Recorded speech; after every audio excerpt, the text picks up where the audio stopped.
Well, good morning, everybody. We're a little late getting started. It's Wednesday, March 23rd, and the Senate Agricultural Committee, and we're going to be dealing with H 709, miscellaneous ag subjects. We started yesterday and got to finish up going through that H bill. And H 626, the neonates bill that came over from the House, we have time, we'll run through that bill as well. Sure. That's not as passed, is not on the web yet, but I have a paper copy that I can give to Linda. H 626 is passed by the House. Oh, okay. And it is, I took it as it came off of the House Committee page. Okay, that's the same thing then. So I have that. Okay, It's on. sure, okay. So we have all the committee is present. Senator Pearson is on Zoom, and we have our legislative council person, Michael O'Grady, with us, as well as Linda Lehman. So good morning to all, and Michael, would you want to pick up where we left off yesterday on 709? Yep. This is Mike O'Grady with Legislative Council. You made it most of the way through section 3 yesterday. Section 3 is the section that gives the agency authority to deny an applicant or a person renewing a permit, license, or certification, to deny them that permit, license, or certification based on their compliance history. Basically, their proven failure to comply with related program requirements. It does require the agency to notify a person if they're contemplating denying a permit because of compliance history. Basically gives that person the ability to seek a hearing. And then when a person's made that timely application for a permit or renewal, the existing license basically does not expire until the application has been finally determined by the agency. This is called an administrative permit. So basically say your permit expires on January 1, but you submit your application for renewal on December 1, but the agency doesn't get around to renewing the permit until February 1. You still are covered and you're not out of compliance. Your permit continues until they actually issue you your renewal. It's called an administrative permit, continuance. A&R has it. It's also underneath the Administrative Procedure Act. So it's basically just formalizing the administrative continuance of your permit. If you get your administratively complete application in, the agency doesn't get you the permit renewal or permit by the time the deadline, you're considered covered. Is there a length of time that they can put this on? From prior history at A&R, it was years for a few. It was years for some permits. Some of the wastewater treatment facilities are operating on administrative permits, continued permits, because of various things, upgrades to their technology and et cetera. But shouldn't there be like in ag, I mean, it's fine to do 30 days or something like that, but you know, we all just got a letter the other day that a guy was 5 days late getting his paperwork into them and he gets issued a $5,000 citation. And, you know, if we're gonna, the goose, we're gonna use the goose as good as the gander, and, I mean, that's a good, it's a good argument, but there are policy arguments for allowing that continuation while the agency determines whether or not and under what terms to issue your permit. I'll just use some of the wastewater treatment facilities as an example. You know, some of them have combined sewer overflows, right? And there's a rule where they're supposed to fix those combined sewer overflows. And some of them need new equipment in order to address that, and or new infrastructure. And so what the agency will do, the municipality puts in their application, they look at their application and say, you know, if you do this, this, and this, you'll be able to get a full permit free and clear of the CSO conditions.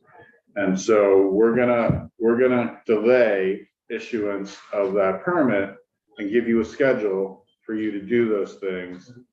And then you get the full permit without the CSO restrictions on it. I mean, that would stretch out for a period. that could last a while.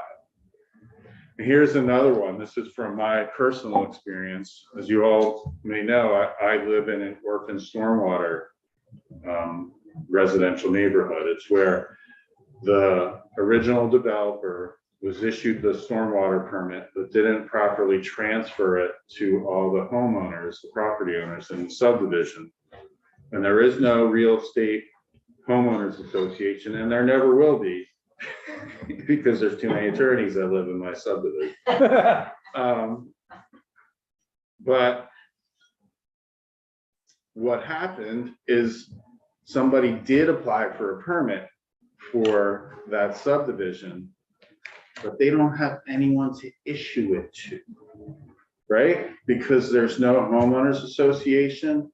The developer, Homer Dubois, is dead. And so what do? So basically they were administratively extending that permit until at some point they said, we can't do that anymore. You're just like, you're out of compliance. They fixed that by adopting another permit, but now it's been 20 years, right? And now we're finally getting to the point of what the subdivision needs to do, and it's under the 3-acre permit. Like, it took 20 years because of all the various like little things that were wrong with how that permit was issued and then not reissued.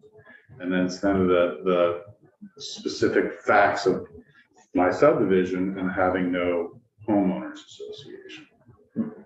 So it's that kind of thing is that if you find that situation or facts like that, do you want to punish the homeowner or the property owner or the business because of the kind of peculiar situation that the agency is in regulating that property?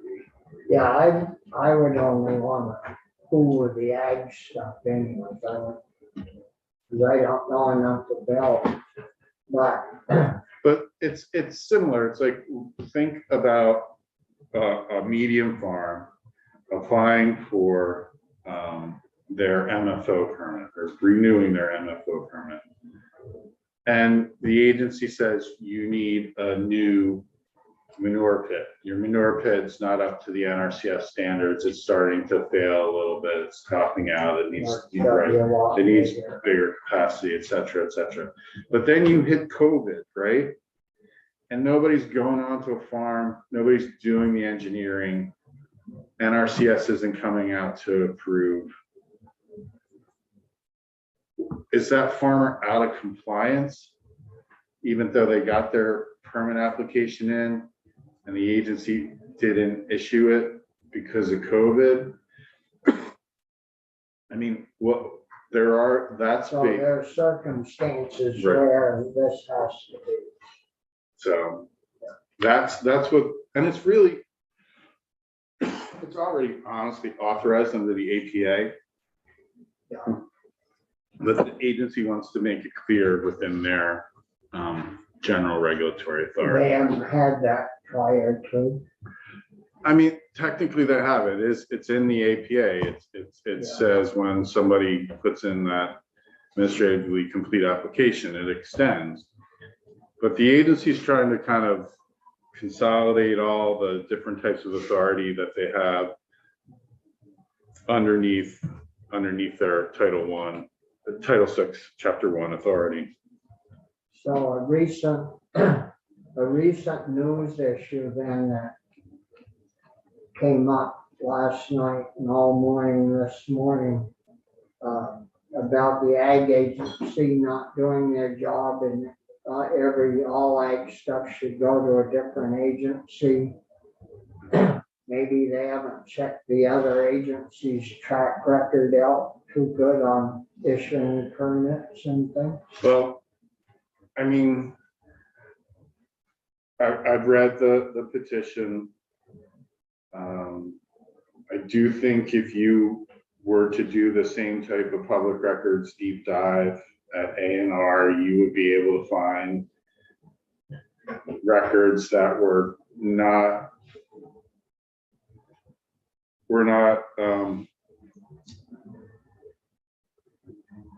that were critical of A&R's actions. I think that is kind of intuitive that could be found. The petition to de-delegate, I think that's just a product of almost 20 years of those two agencies trying to figure out how they're going to run water quality and not agreeing on it. Yeah. I went back and I looked at the 2003 EPA CAPO rule, and there is a paragraph in that rule that says non-regulatory, meaning the non-discharge permit agency state agencies are encouraged to adopt voluntary programs so that farms don't have discharges that trigger the requirements of this rule.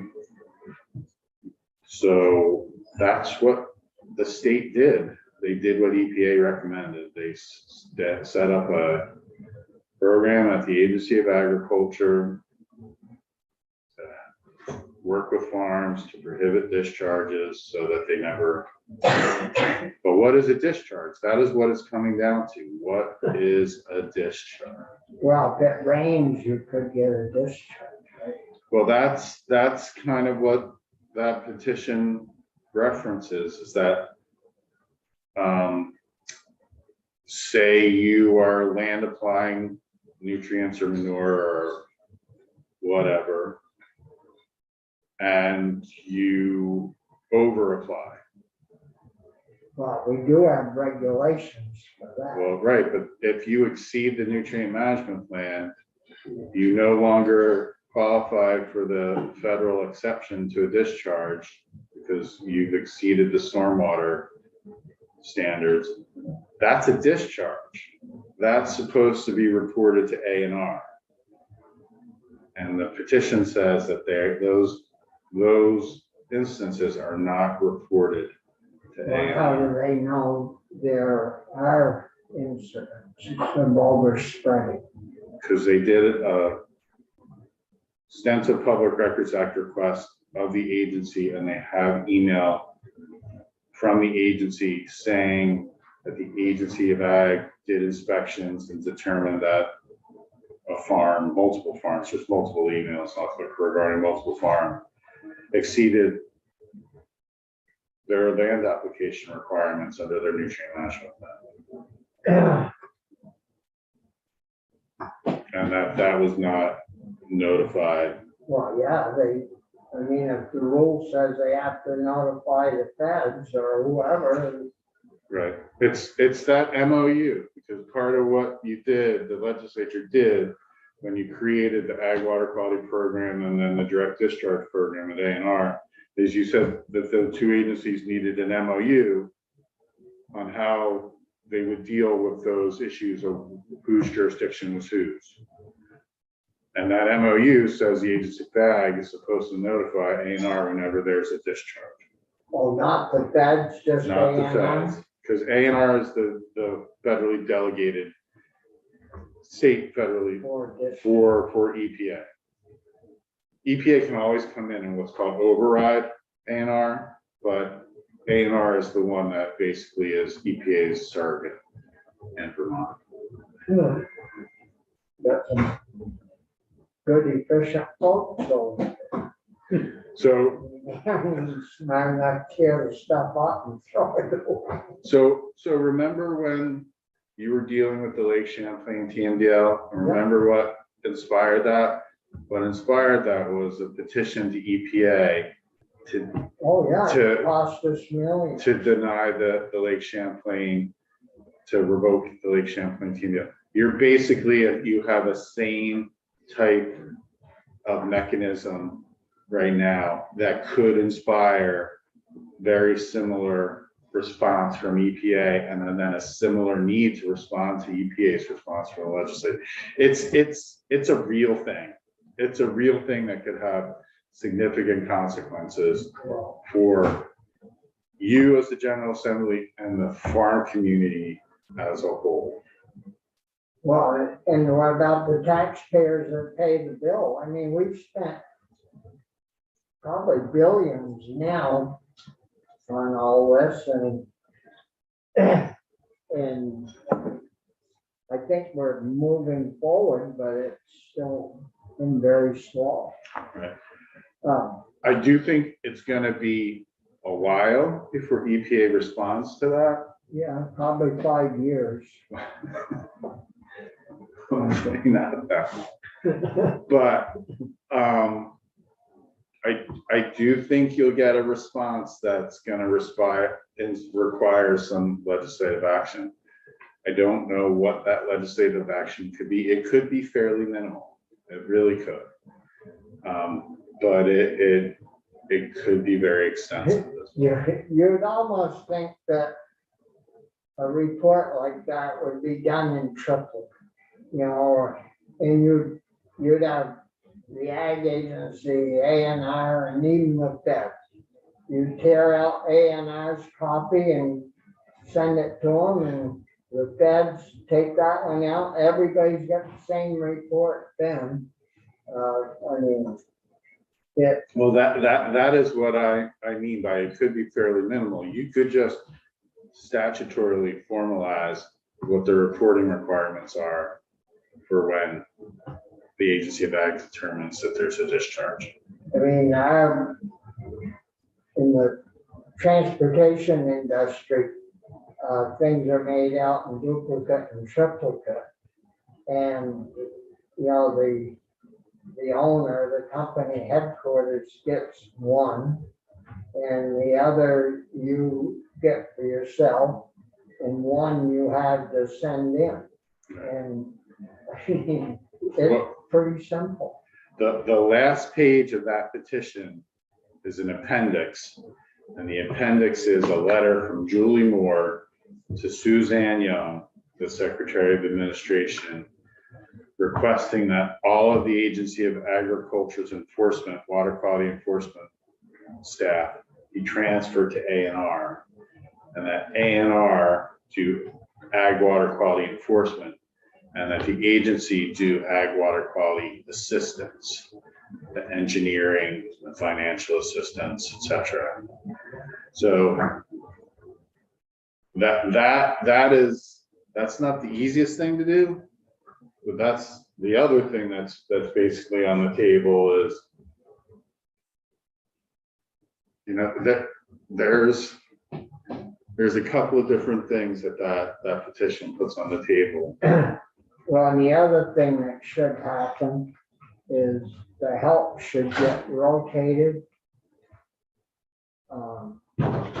They should get rotated so that the boss is always the boss, and the help don't just get to be the boss because they've been there a long time and it's my way or the highway, and they don't, take orders very well.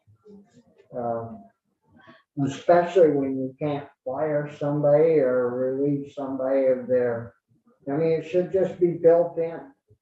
You can hang here for 5 years, but you're gone after that to a different agency or a different branch within that. Because I question sometimes whether the boss is really the boss. In private industry, usually the boss is the boss. But in state and federal government, I see the help sometimes being the driver and the boss being told, well, you back off. So I don't know. I would say I think this administration has a pretty good leadership structure. The people that they put in place at most of the agencies I deal with are really pretty good. Yeah. Whether it's Julie Moore or Anson or some of the others, they're pretty good, but they don't know the specifics of the programs that they enforce. You can't say to Julie actually Julie's a bad example since she's an engineer. She's been at it a long time. You can't say to Anson what are the technical specs for manure storage. Yeah. He's got to go to somebody, and the person that leads that division has to go to Rob Achilles, the head engineer for that. So well, anyways, you better move forward. sure. I'm sorry, I digress. No, no, I'm the one who got it started. So that you can move on to section 4. You might remember a few years ago, the US FDA issued rules called the Food Safety Modernization Act regarding produce and the basically the inspection requirements and cleaning requirements for certain types of produce, especially produce that was basically ready to eat. And a few years back, I think here I can figure out when it was. It was in 2015. You gave the Agency of Agriculture the authority to enforce those FSMA produce rules, because usually FDA rules in Vermont are enforced by the Department of Health. And the Department of Health didn't have staff or expertise to be going onto farms to do inspection of produce production. So you gave the Agency of Ag the authority to enforce those FSMA rules. But those FSMA rules weren't final yet in 2015. And they have been amended since then. And what the agency would like to do is update that authority so it's consistent, the state authority, so it's consistent with the federal FSMA rules. And so what 8709 is doing is making several changes to provide for consistency between the state statute and the FSMA rules, the US FDA FSMA rules. And the first is in the definition of what is adulterated for produce. And so adulterated, they want to use the definition of adulterated in the Vermont Department of Health definition for food, which is 18 VSA 4059. Could they be the same? It's the same, which is the same as FDA's definition of adulterated as well. So consistency across between the Department of Health and FDA for what is adulterated. And so that's the first change. Then they want to just cross-reference what a farm is under FSMA's definition of a farm. It's basically those that are producing the covered produce. And that's in 21 CFR What's 112. it covered? If it's a food, an edible crop. Yeah, there's actually a really good, I just had to pull up the CFR. The CFR is actually pretty good for definitions. But it lists what is covered and what is not covered, and you'll kind of see where they drew the line.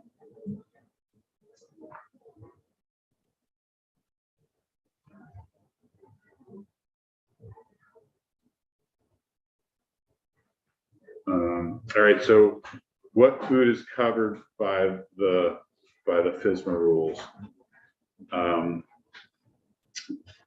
Covered produce includes all the following: fruits and vegetables such as almonds, apples, apricots, plums, Asian pears, avocados, bananas, Belgian endives, etc. It's like basically you read this list and it's stuff that can be eaten when harvested. And what is not covered?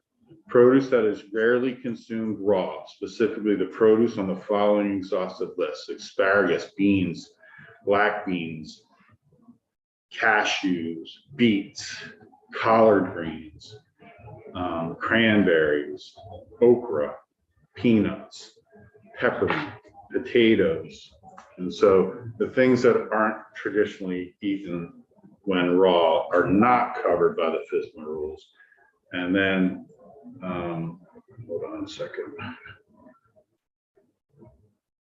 And then a farm means a primary production farm is operation under one management in a physical location devoted to growing the crops, the harvesting of crops that are subject to the regulations, right? So it's those farms that are producing the produce that's covered by the law. And if you're, so an apple orchard, that would be considered a farm. Yeah.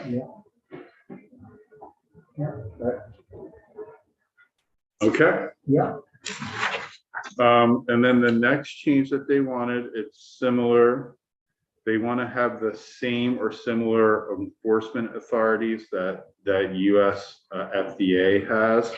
And that's important because FSMA has certain exemptions and it has certain extension provisions. It says, all right, you're a covered farm, you've got covered produce. We're going to come in, we're going to give you an extension of time to meet requirements. So they want to have that authority. Yeah, so it all tracks with what FSMA US FDA has. So it's called, and they also have something called a qualified exemption or modified requirements based on the average monetary value of the food sold from the farm. So they want all the tools that FSMA has under the federal rule, and they want, and in page 5, section 5, that reference to all the same or similar powers granted to the US FDA gives them that.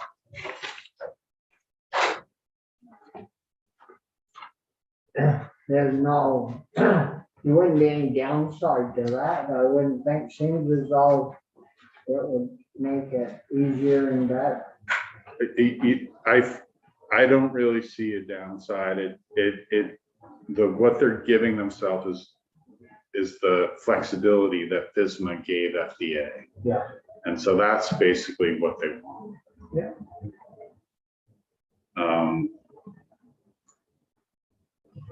And then on section 6, it's similar. They want to be able to provide eligibility and conformity with the exemptions and the modified requirements.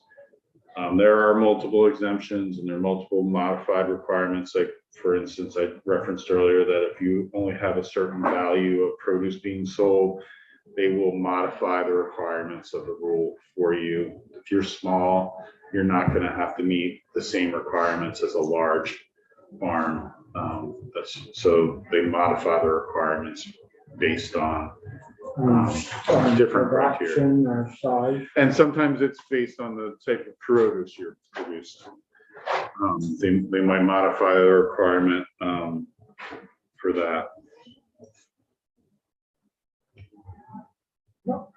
Hey, you guys have any questions? Yep, no, I'm following. Yeah, So those are the FSMA changes that the agency is seeking. It's really to provide conformity with the rule that you gave them the authority to enforce in 2015. The next section is section 7. That is relating to mosquito control. I think you probably all know that the agency runs a program where it provides financial assistance to mosquito control districts for their application of larvicide.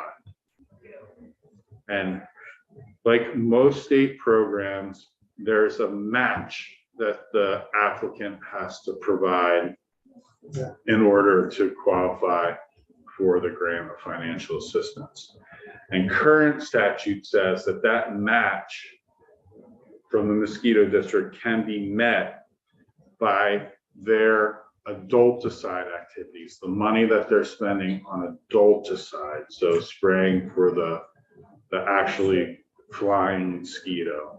Now, the agency doesn't finance adulticide. They're just saying that the district's adulticide activities can be used to meet their match for larvicide. But what's happening is that there's been litigation regarding larvicide and adulticide applications. And there's allegations specifically with regard to adulticide that it has violated water quality requirements. There's actually a permit that needs to be obtained if you are going to be doing pesticide application within a certain distance of the state water. And you have to get that permit from A&R. And there's litigation that's saying that some of these districts are violating the requirements of that permit. And that has made the agency relook at whether or not adulticide should be used as a match. They're basically saying that they kind of want to divorce themselves from the use of adulticide entirely. Remember, they don't already fund adulticide activities. They really don't want to be affiliated with adulticide in any way. And so that's basically what they're looking to strike adulticide as a match for the larvicide financial assistance. so how would, if they want to be completely divorced of it, how are they going to be able to pay a district, use that adulticide funds to count that as part of their in-kind services to the district? That's basically what this amendment does. On page 8, it says you can't use adulticide as your in-kind match anymore. So, It's gone. And the agency doesn't fund adulticide, so they won't be providing any money for adulticide. They'll just be providing it for larvicide. And any adulticide activity that the mosquito control district engages in will be the mosquito control district's responsibility and liability. but I thought we heard from some of the districts that it's fine to use larvicide, but the little suckers still get away and grow up and cause you lots of grief when they're buzzing around, and the only way to get rid of them is with this other problem. So, And the agency does retain some authority in specific health situations, like EEE a couple of years ago, to authorize the use of adulticide. But they don't currently finance adulticide. no, but I mean, they're scared just by using that for in-kind cost to do the larvicide and maybe get in trouble? I do think it's a sensitivity issue. They're sensitive to the litigation that's ongoing. They're sensitive to being affiliated with that activity when they don't really engage or finance that activity unless there's really a health issue. So I think it is largely a sensitivity issue. Too many lawyers, I would say. Brian? Thank you, Mr. Chair. Michael, you mentioned litigation. From what we heard, or maybe it was from what I heard, one of the suits that was initiated failed. Right. It ended, yes.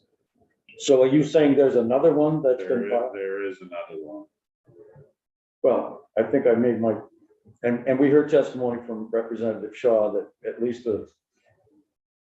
forgive me, I don't know the name of the district. I want to say Lemonfield, but probably not correct. The one that's in Brandon, that area. I would like to strike this section from the bill. That's my position, because he, I think, made a pretty good case about until this has been decided in court. There's really, Yeah, we shouldn't be taking it up with court action. that's just my position. We use that as an excuse all the time. I think it's a purely public policy decision, and that's your prerogative. You're the ultimate policymaker, and so that's your. Any other comments on this particular section? Section 7. I assume we'll have the agency in at some point, right? Pardon? We did. Yeah, we Oh, had did Karen back in. I maybe I missed it. I'll go back and look. I guess I would just like to understand, if there's more to it than they're afraid of lawsuits, but. I think it's more of an optic situation where they don't want to be associated or connected to it. But I still think there's plenty of time once the courts decide. Yeah, it's been fairly quiet for a few years, but it used to be a little bit like the on-farm slaughter stuff every year. And we finally got it so that it was actually working. And now we're back at it again. And new crop of lawyers have come along. No offense. None taken. So we'll hold section 7 for further discussion. Yep. Try to get the Carrie in. Sure. Okay, should I move on? Yep. So the next section relates to the state hemp program. As you probably all remember, the state has been administering a hemp program for several years. That program was authorized in the 2014 federal farm bill, and it was authorized as a pilot project that state agencies of agriculture or state land grant colleges could implement. But in the 2018 farm bill, that farm bill allowed states to administer their own hemp program that was consistent with the USDA rule. And you may have recall the debate about the USDA rule, whether or not it was too stringent, whether or not the state could comply with the requirements, and whether the state could comply with the requirement to issue a plan to USDA that was approved by USDA for state regulation of hemp cultivation and the production of hemp products. Although the state was concerned that they weren't going, the agency of ag was concerned they weren't going to be able to submit an approved plan. They did submit a plan. It was approved. They do have a plan for that would authorize them to regulate and administer hemp cultivation in the state. But they need to make some minor changes, well, mostly minor changes to the hemp statute in order to provide consistency with the USDA rule. And the first change is that the USDA rule does not use the term industrial hemp. The 2014 Farm Bill used the term industrial hemp, but the 2018 Farm Bill and the USDA rule do not use the term industrial hemp. So industrial is struck throughout the chapter. So that's really just a conforming change. The next major change is in the definition of processing. Under the USDA rule, process includes the manufacturing of hemp products or hemp infused products from hemp concentrate. It's not just the hemp or the hemp oil, it's the hemp, the products you can produce from hemp. Whether they're edible or salve or etc. That is going to be falling under the Agency of Agriculture's authority because it's under USDA's authority to regulate those types of products. And so processing would now include those hemp products or hemp infused products. That then leads you, the rest of most of these changes is just replacing industrial hemp with hemp.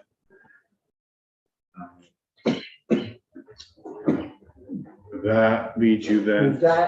Would that include, like years ago, they used to use hemp for paper, or hemp for, building materials? Yes, the non-CBD use of hemp for fiber would be here. Yes, it's still underneath this program. Yeah. So one of the things I want to point out in the changes is on page 10 in section 564 and the similar changes made elsewhere. The agency is concerned that hemp is not going to be a profitable crop and that in time they may not want to have a state-run program because there won't be really an extensive number of farmers farming hemp for hemp products. They think that hemp farmers will transition to growing cannabis underneath the jurisdiction of the Cannabis Control. And if the numbers of hemp producers get too low, they are basically contemplating giving back the authority to regulate hemp production to USDA. And so some of the changes they are making is, for instance, in 564, instead of it saying the secretary shall establish and administer a state hemp program, they may administer a state hemp program. So that if in the future they decide with your approval that they're not going to administer that state hemp program anymore, you don't need to change statute. You don't need to, the agency can just basically implement a discretionary decision with your input not to run the state hemp program in the future. And I mean by your input because you fund the state hemp program through the appropriations bill. So if they were going to determine that they didn't want to run the state hemp program anymore, you would have to basically approve that lack of appropriation to that program. Or you just do a bill. Or you just do it. Yeah. See, Chris, I guess I'm wondering why, I mean, if it's remains in the legislature's hands, why do it halfway and then contemplate doing it the rest of the way? It seems odd to me, and it's certainly a mixed signal to the people that are still engaged in hemp farming. Well, and we meet every year. I mean, it isn't like, years are gonna go by of losing money or us, not being able to take action. Yeah, I think that's a point well taken and should put a question mark on that. Understood. A similar change is made in 566 with regard to the agency's rulemaking authority for the hemp program. Currently, it says they shall adopt rules, and now they're proposing and say may adopt rules. Similar reason why. Because, Chris? But they have adopted rules, so They have adopted rules. Yeah. so what good is changing it? That is this sort of a question of maintaining the rules in some way? Basically, yes. That if at some point they want to, because agencies can basically move to repeal their own rules through the APA process. So they have rulemaking authority. They could enter the APA rulemaking to repeal the hemp rules. And then this would, the discretionary authority to adopt rules would not be in conflict with such a decision. Yeah, we'll just hold that. What is that? You said page 10. Is there a certain section? So page 10, 564, and then page 11, section 566.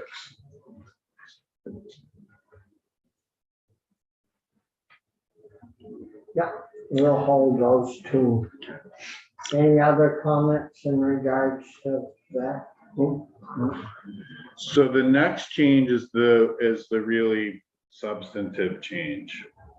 Under the 2014 Federal Farm Bill pilot program and how the state implemented the state program, when a hemp producer exceeded the 0.3 limit for delta-9 tetrahydrocannabinol concentration, which is kind of commonly referred to as hot hemp.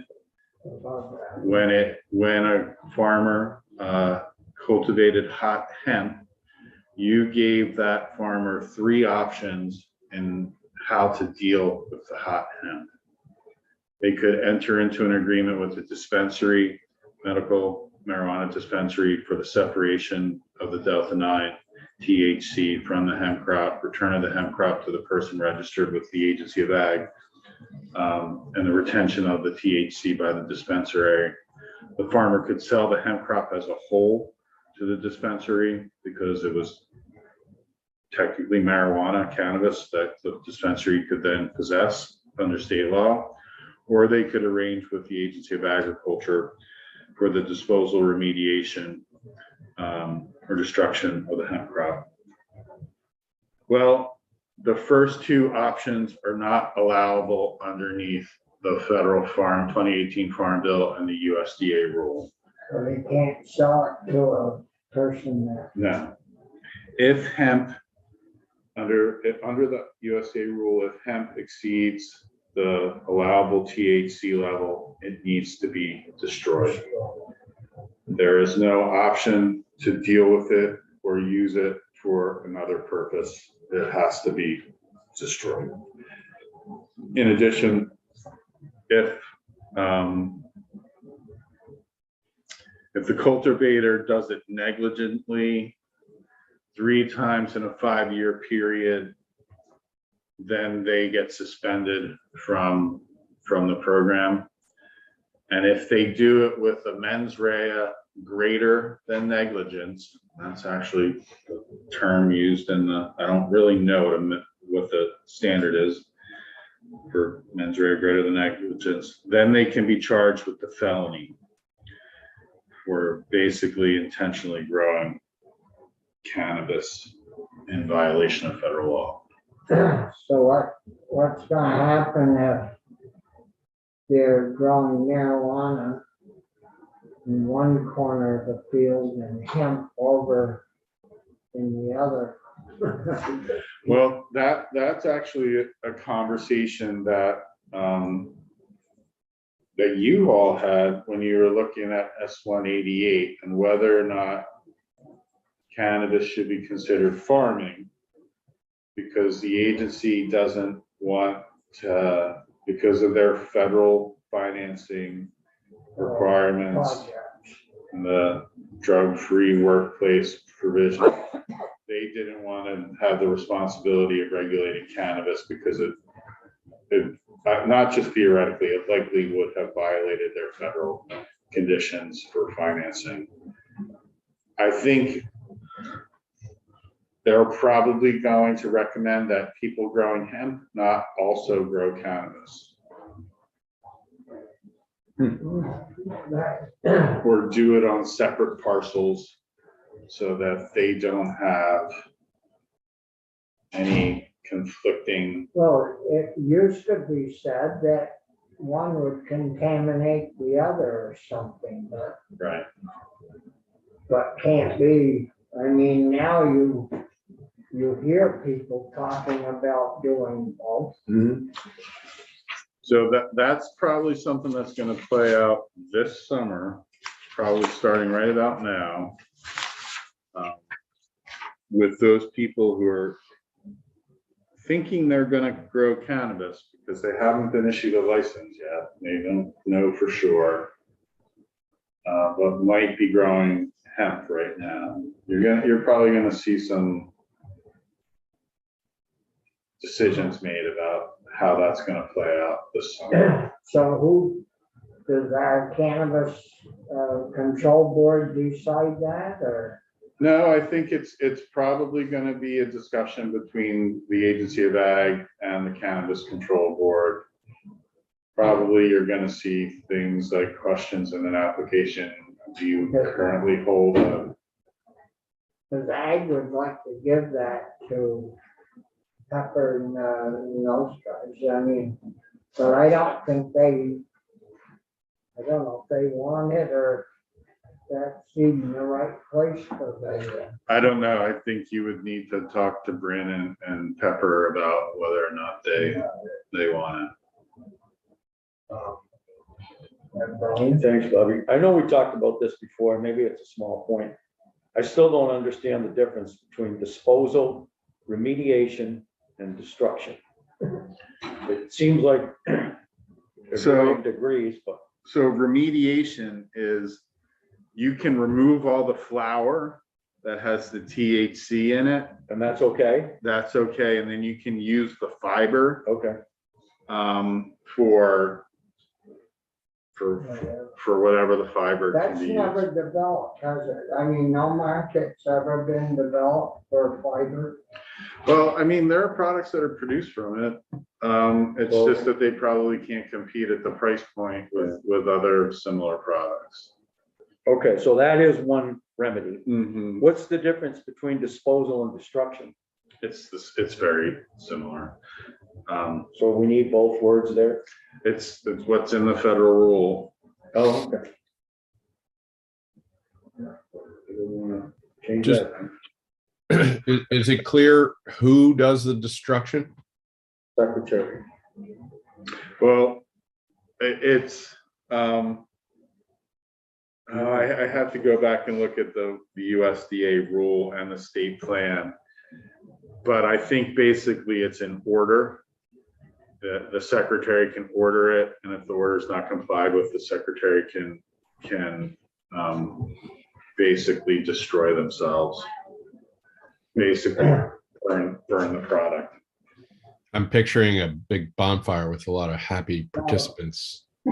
destroying the crop. On the edge of town with the wind blowing into town. That's right. Okay. And then the last change in the hemp, the last two changes in the hemp is they're qualifying or clarifying their stop sale order authority. They already have the ability to issue a stop sale order. They want the stop sale order to basically provide the reason for it being issued. And basically, this is to inform farmers what the USDA and state law is now and why they have to stop the sale, separate all crops. And that they want to be able to inform the farmer why. We don't, that's not in the law. It's, if they have the discretion to do it, I think they just want to basically say that this is something that any order should include. And then a person issued a stop sale order has the ability to appeal that order within 15 days after receipt. Yep. And the next thing is a crop or product confirmed by the secretary to meet the definition of hemp under state or federal law, may be sold or transferred in interstate commerce to the extent authorized by federal law. The USDA rule controls the interstate movement of hemp or hemp products that you have to have, you meet the conditions. And so sub C is really irrelevant. It's all covered underneath the state plan now.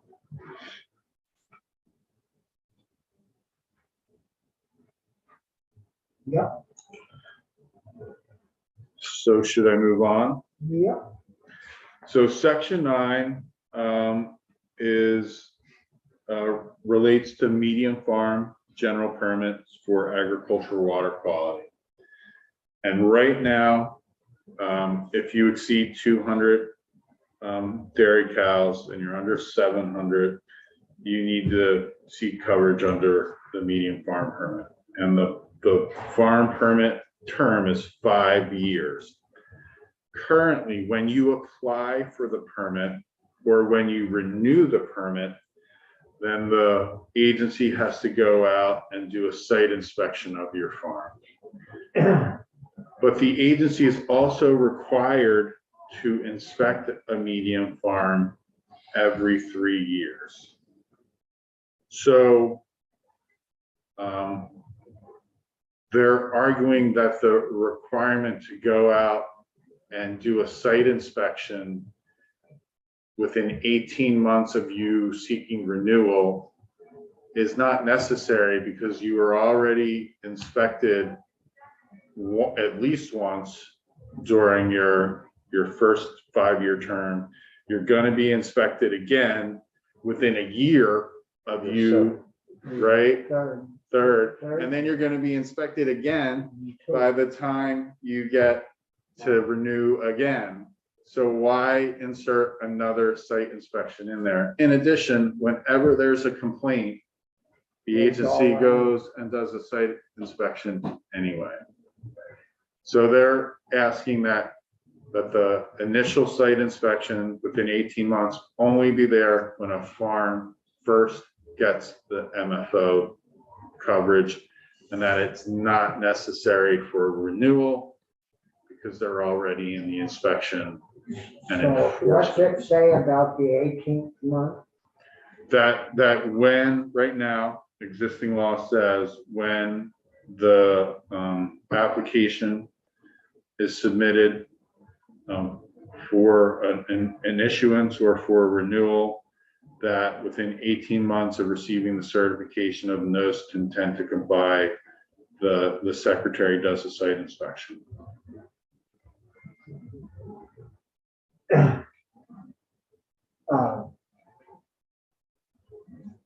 Yeah, because if they go initially, issue the permit, they're going back in 3 years, is it up to 3?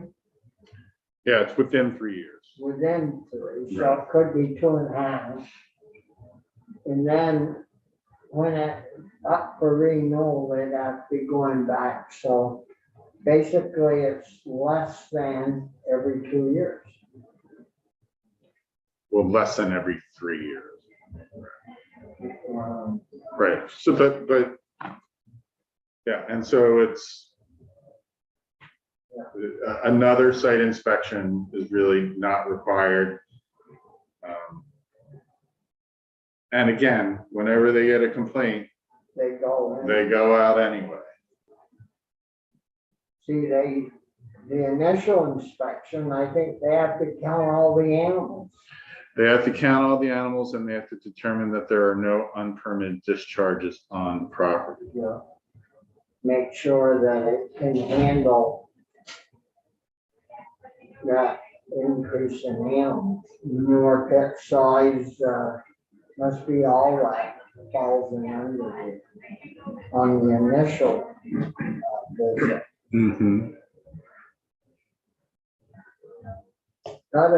Up north, they're putting in all new, my way, new manure pits, all lined, slurry system, the big blue tanks above ground if the water table is anywhere near the limit. USDA spent millions up there in the last 5 years, putting cattle walkways in Yeah. and graveling out through a field. I mean, but anyway, no, any questions on that one? No. So that does away with the 18-month visit. For the renewal. Yeah. For your initial, you're gonna have a site inspection within 18 months to count the cows, to do the determination that there's no unpermitted discharge, and to have the agency identify things that need to meet the MFO requirements. Yep.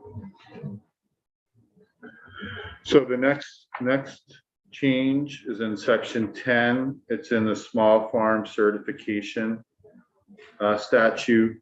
When you required small farm certification, the agency didn't have a really comprehensive knowledge of where all the small farms were located.